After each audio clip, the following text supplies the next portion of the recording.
Монголын одоо цагаан сарын баяр, сар шинийн баярыг өгсөн амрын нэгс үзэсгэлэн худалдаа бол одоо энэ жил бол одоо ингээд зохион байгуулагдах гэж байна.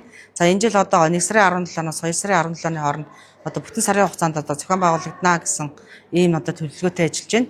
За ер нь бол энэ амрын нэгс үзэсгэлэн худалдаа бол жил бүр одоо зохион байгуул энэ жил 4 дахь удаага зохион байгуулагдах гэж байгаа. Одоо нийслэлийн засаг даргын санаачлагаар зохион байгуулагддаг одоо бас ийм ажиллаа.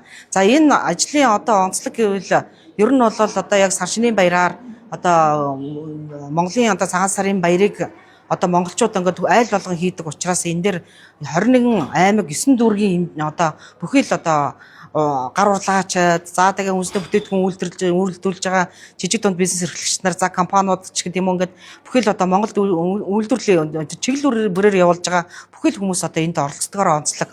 За энд бол ер нь 1000 гаруй одоо иргэд аж ахуйн нэгжүүд ингээд бас оролцдог.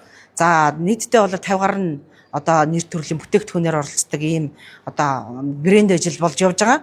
За энэ жил бол одоо бизнес эдгэж жил болсонтой холбогдуулаад нэлээ аймагуудтай бид нар холбогдож байна.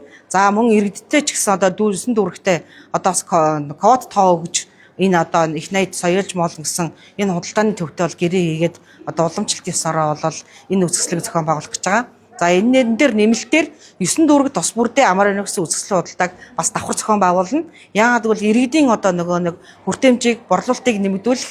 За тэгээ хүртээмжтэй одоо ойрхон дүүрэг дээрээс бас худалдаа авах их боломжийг хангахын тулд 9 дүүрэг тос бүрдээ бас амрын нэгс үзэсгэлэн худалдааг бас зохион байгуулахаар одоо ингэ төлөвлөлөд өнөөдөр ажлын хэсэг худалдаад дуслаа. Нодлон бол маш сайн одоо 54.8 тэрбум төгрөгийн орлого бол одоо бас иргэд орлоо гэсэн бид нар статистик тоо гаргасан. За нийт болж байгаа одоо дотоод гадаадын үзэсгэлэнгүй дотор бол энэ бол одоо хамгийн том үзэсгэлэн болдог. Тэгээ энийг бол үн төлбөргүйгээр одоо нөгөө бизнес эрхлэгч нарыг дэмжих зорилгоор бол энэ одоо бүгд лангуунуудыг бол бид нар өстой олгож энэ одоо үйлчлэгийг нь аль эргэн үйлдвэрлэгч хоёрын одоо эрх ашгийг одоо бас бид нар ингэж тооцоолж энэ үзэсгэлэнг бол бас зохион байгуулдаг байгаа.